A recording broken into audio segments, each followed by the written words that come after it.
नमस्कार, आप देख रहे हैं न्यूज नेशन। मैं हूं आपके साथ नैना यादव। क्या दिल्ली बॉर्डर पर बैठे किसान अब हाईवे पर किसान कॉलोनी बसा रखे हैं।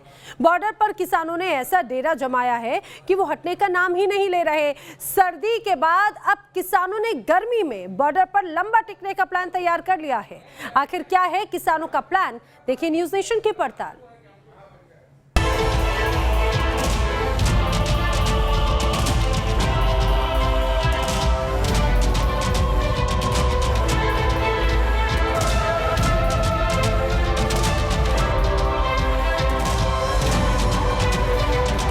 पंजाब जाने वाले हाईवे पर किसान कॉलोनी बन रही है। मेरठ जाने वाले NH24 पर बांस बल्लियों वाला स्ट्रक्चर तैयार हो रहा है। अब दिल्ली वाले यूपी पंजाब कैसे जाएंगे? आंदोलन के नाम पर यूपी में महाभारत क्यों हो रही? नहीं तो तबाह करना करते रहो, पर ऐसा ना करो। ऐसा आदमी नहीं है, मैं भी नहीं तेज बताओ देता हूं अभी। किसान आंदोलन में बड़ा खेल। 90 दिन के किसान आंदोलन का ये सबसे नया स्वरूप है। आंदोलन में बातचीत का डेडलॉक बना हुआ है और इस बीच बॉर्डर पर किसान बस्ती बसा रहे हैं। बातचीत के जो नए रास्ते निकालने की कोशिश हो रही है उस पर भी नया बवाल हो रहा है। सवाल है कि किसान आंदोलन अब किस ओर जा रहा है। आंदोलन के बहाने जाटलैंड में सियासी संग्राम की तैयारी हो रही है। क्या आंदोलन के बहाने कोई बड़ा खेल हो रहा है? इन सवालों के जवाब अगले कुछ मिनटों में मिलेंगे, लेकिन पहले दिल्ली के बॉर्डर की 3 तस्वीरें देखिए। गाजीपुर बॉर्डर पर किसानों के नए टेंट लगाए जा रहे हैं। टिकरी बॉर्डर पर आंदोलन के टेंट को गर्मी प्रूफ बनाने के लिए एसी और कूलर से लैस किया जा रहा है और आंदोलन में पगड़ी के जरिए एक तरह से परमानेंट प्रोटेस्ट की तैयारी हो रही है। गर्मियों की तपिश जो है वो भी बहुत तेजी से पड़ने लगी है। ऐसे में किसान जो मंच यहाँ पर गाजीपुर बॉर्डर पर बनाया है, वहाँ पर जो किसान मंच के सामने बैठते हैं उनको तपिश से बचाया जाए, उसके लिए अब यहाँ पर आप देखिए एक टीन शेड लगाया जा रहा है। साथ ही यहाँ पर टेंट लगाया जाएगा ताकि जो लोग मंच के सामने जो किसान बैठते हैं या जो लोग सपोर्ट करने आते हैं वो जो बैठते हैं उनको गर्मी ना लगे। यहाँ पर पंखे लगाने की व्यवस्था की जाएगी, ऐसा बताया जा रहा है। कूलर यहाँ पर लगाए जाएंगे। अभी 1000 लोग बैठ पाए, इतनी की व्यवस्था अभी इमीडिएट की जा रही है। उसके बाद इसको और एक्सटेंड कर लिया जाएगा जितनी भी आवश्यकता पड़ेगी। टिकरी बॉर्डर के अंदर मौजूद हैं और आपको दिखा रहे हैं गर्मियों से निपटने के लिए किस तरह से इंतजाम कर रहा है टिकरी बॉर्डर। पहले आप तस्वीरें देखिए, बाकायदा पंखे लग चुके हैं। वजह यह है कि गर्मियां आ चुकी हैं और गर्मियों में लंबा आंदोलन चल रहा है और चूंकि गर्मी भी लंबी चल रही है इसलिए प्रॉपर इंतजाम भी करने ज़रूरी हैं। देखिए यहाँ पर बाकायदा कूलर का इंतज़ाम किया गया है। कूलर जो है वो इनबिल्ट कर दिए गए हैं और ख़ासतौर पे एसी, कूलर या फिर रेफ्रिजरेटर, इस तरह के इंतज़ाम जो है आने वाले समय में आपको टिकरी बॉर्डर के अंदर दिखाई देंगे। 10-15 दिन में प्रॉपर गर्मी आ जाएगी। उसके लिए हम लोग कूलर, पंखे, एसी जो ये बनाया है इसमें एक एसी लगाएंगे, विंडो एसी लगेगा। ये हमने यहाँ पे हमने कूलर लगा दिया है, वहाँ पे पंखे का इंतजाम किया जाएगा। ये एक स्कूल डिज़ाइन किया गया है। इस स्कूल में बच्चों की पढ़ाई के लिए सारा इंतजाम किया गया है। बच्चों के बैठने के लिए मैट बिछा दी गई है और इसके अलावा आप देखेंगे कि कुछ बोर्ड्स भी लगाए गए हैं। आंदोलन लंबा चले इसके लिए दिल्ली के बॉर्डर पर एक तरह से किसान कॉलोनियां बनाई जा रही हैं। लेकिन दिल्ली के बॉर्डर से 132 किलोमीटर दूर यूपी में इसका क्या इफेक्ट हो रहा है, अब वो देखिए। मैं शामली के गांव भैंसवाल हूँ। भैंसवाल वो गांव है जहां बत्तीसा खाप के चौधरी यानी कि मुखिया बाबा सूरजमल रहते हैं। एक वीडियो वायरल हो रही है जिसमें भैंसवाल गांव के अंदर भाजपा के सांसद मुजफ्फरनगर से केंद्रीय मंत्री संजीव बालियान का ग्रामीण विरोध कर रहे हैं। उन्हें गाँव में नहीं घुसने दे रहे हैं और एक बाबा संजीव बालियान को खरी खोटी सुनाते दिखाई दे रहे हैं उस वीडियो के अंदर। क्या है उसकी सच्चाई, इसकी करेंगे पड़ताल गांव भैंसवाल में जाकर। नहीं तो तबाह करना करते रहो, पर ऐसा ना करो। ऐसा आदमी नहीं है, मैं भी नहीं तेज बताओ देता हूं अभी। केंद्रीय मंत्री संजीव बालियान का ये वही वीडियो है जो पिछले 2 दिन से वायरल हो रहा है।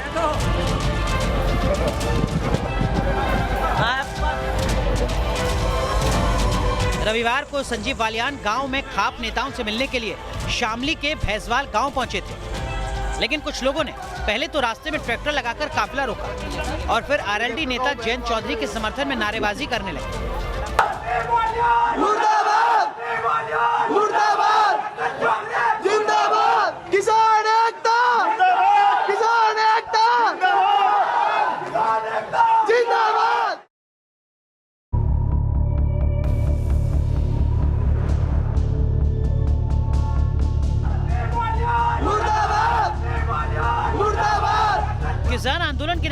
केंद्रीय मंत्री का विरोध और आरएलडी नेता के समर्थन में नारेबाजी क्यों? ये समझने के लिए news nation reporter Abhishek Sharma 32 खाप के चौधरी सूरजमल के घर पहुंचे। बाबा जी ये बताइए कि एक वीडियो जो वायरल हो रहा है, संजीव बालियान जो सांसद हैं यहाँ आए थे और आपने खूब खरी खोटी उन्हें सुनाई है और गांव में विरोध हुआ, क्या ये बात सच है? सच है ये बात। किस बात की नाराजगी थी बाबा? नाराजगी वे हमें समझाना है रे, किसान इतना बावड़ा नहीं, किसान समझा हुआ है। जो गांव में विरोध हुआ उसके पास बाद जब संजीव बालियान यहाँ आए तो आपसे क्या कहा उन्होंने? मैं मर तक आए नहीं, गाँव में आए नहीं, वहीं दबा लिए। राजभाई में पशु नुमा रहे थे वे जो किसान को लड़के, तो आने करो क्या वो दबा लिया पीछे ही। सोमवार को संजीव बालियान का कुछ ऐसा ही विरोध मुजफ्फरनगर के सोरम गांव में हुआ। यहाँ बालियान एक श्राद्ध कार्यक्रम में शामिल होने पहुंचे थे, लेकिन इसी दौरे के बीच आरएलडी कार्यकर्ताओं और बीजेपी वर्कर्स के बीच भिड़ंत हो गई। सबसे पहले तो पता लगे मिलने आए या कुछ भाई सुनने आए, पहले सुने। मुजफ्फरनगर और शामली के गांव में बीजेपी नेता और केंद्रीय मंत्री संजीव बालियान का विरोध क्यों हुआ, उसका एक दूसरा पहलू देखिए। आखिर सब कोई आएगा तो क्या किसान उससे नहीं पूछेगा हमारे रहने का काम करने लगा? आरएलडी अध्यक्ष चौधरी अजीत सिंह की ये सभा मंगलवार को मुजफ्फरनगर के उसी सोरम गांव में हुई, जहां एक दिन पहले बीजेपी और आरएलडी कार्यकर्ता आपस में भिड़े थे। राजनीति में गलत काम करोगे तो जिंदाबाद मुर्दाबाद सब तरह के नारे लगेंगे, उसका मतलब ये थोड़ी कि आप उनकी पिटाई करोगे। आप सुनिए या जवाब दे दीजिए। सब अपनी बात रखें, एक मर्यादा में सब बात रखें, सबके सवाल जवाब हो, सबको हमसे बात पूछने का हक है। जब आपने सांसद चुना है तो जिसने वोट दी नहीं थी उसे भी पूरा हक है हमसे सवाल पूछने, अपनी राय हमें बताने का। वहाँ भैंसवाल में तो समाजवादी पार्टी के कार्यकर्ताओं के द्वारा, अखिलेश यादव के इशारे पे, और यहाँ रोस्टर क्लब दल के कार्यकर्ताओं के द्वारा जो किया गया। मैं सवाल पूछना चाहता हूँ कि जो आज पंचायत कर रहे हैं, कल भी की और आज भी। किसान भाइयों का आंदोलन अपनी जगह है, लेकिन आंदोलन में संवाद और बातचीत कायम रहे, ये किसान नेता भी चाहते हैं और आंदोलन का समर्थन करने वाले आम किसान भी। लेकिन जाट लैंड की राजनीति के जरिए आंदोलन के नाम पर जो नया खेल शुरू हो रहा है, वो अब इसी संवाद की कड़ी को तोड़ने की कोशिश में लगा है, जो ना तो आंदोलन के लिए ठीक है और ना ही आंदोलनकारी किसानों के लिए। जी न्यूज नेशन। लेकिन किसान आंदोलन के नाम पे जो एक अलग तस्वीर बनती हुई नजर आ रही है, उसको लेकर केंद्रीय मंत्री संजीव बालियान ने बड़ा आरोप लगाया है। संजीव बालियान ने आरोप लगाया है कि मेरे विरोध के लिए मस्जिद से ऐलान हुआ, घटना विपक्षी दल की साजिश थी, ये संजीव बालियान ने आरोप लगाया है। उनका कहना है सोरम गांव के बालियान का में जिस तरह से विरोध हुआ, तो उसको लेकर उनका ये कहना है कि ये जानबूझ के विपक्ष की साजिश के तहत मस्जिद से ऐलान किया गया।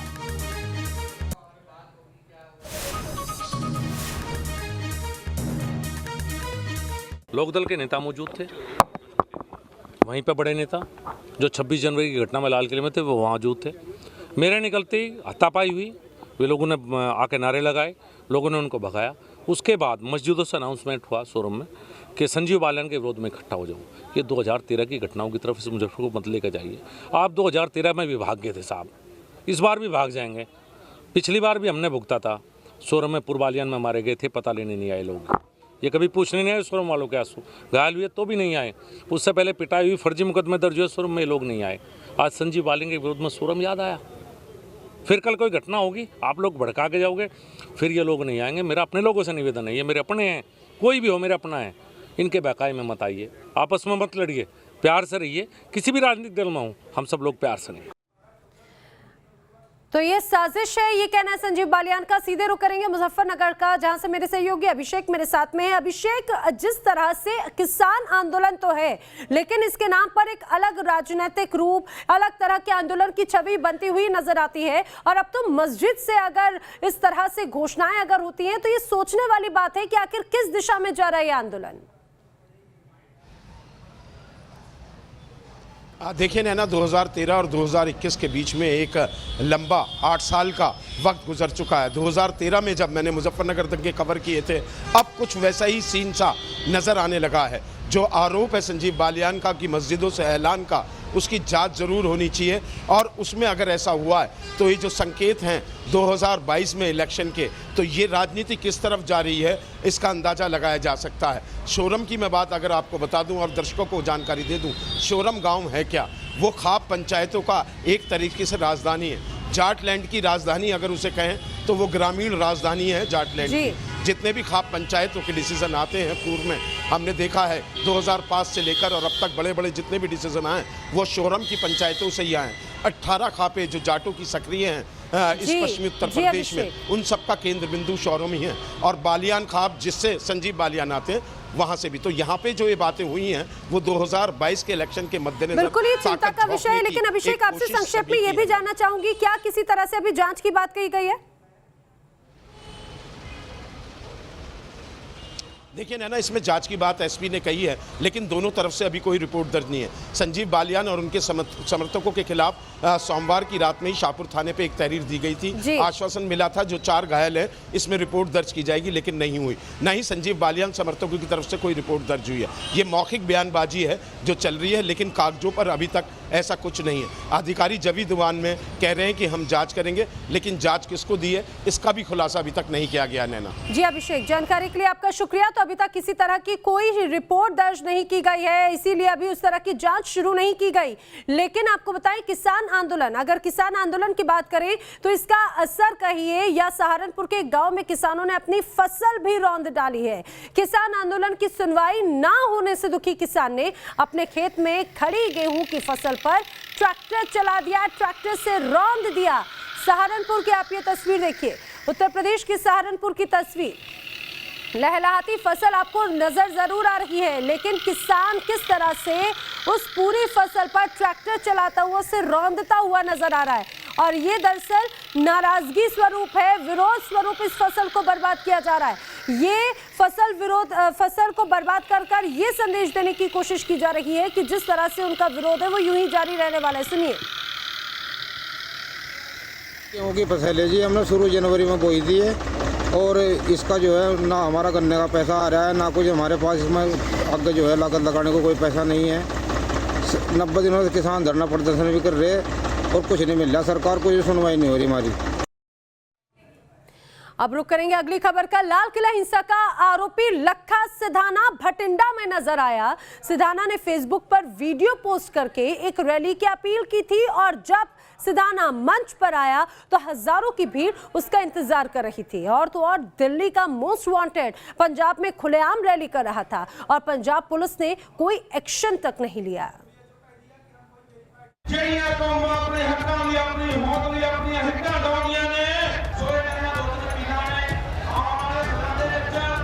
लोगों को भड़काता लखा सिधाना, सरकार को ललकारता लखा सिधाना, सिस्टम को चैलेंज देता लखा सिधाना। लाल किले हिंसा का आरोपी लखा सिधाना 26 जनवरी से ही फरार है और अचानक वो नजर आया भटिंडा में। तस्वीरें देखिए और आप खुद ब खुद समझ जाएंगे लखा सिधाना का इरादा और एजेंडा क्या है। लखा सिधाना ने फेसबुक के जरिए रैली करने का ऐलान किया था और इस ऐलान का असर क्या हुआ वो मंच के सामने बैठे लोगों ने बता दिया। हजारों की तादाद में लोग आए और मंच पर दिल्ली के गुनहगार का इस्तकबाल एक हीरो की तरह किया गया। लखा को सुनने आई इस भीड़ में बच्चे, बुजुर्ग, महिलाएं और नौजवान सब शामिल थे। हजारों लोगों का मानो रेला सा मौजूद था। इन लोगों के लिए मानो लखा कोई फरार आरोपी नहीं बल्कि नेता हो। लोग लखा के साथ सेल्फी ले रहे थे और जब जब वो हुंकार भरता तो पूरा माहौल लखा के साथ नारे लगाता। लखा सिधाना पर 26 जनवरी को हिंसा भड़काने का इल्जाम है। दिल्ली पुलिस को उसकी तलाश है, लेकिन पंजाब में वो खुलेआम घूम रहा है और अपने प्रोपेगेंडा को लगातार फैला रहा है।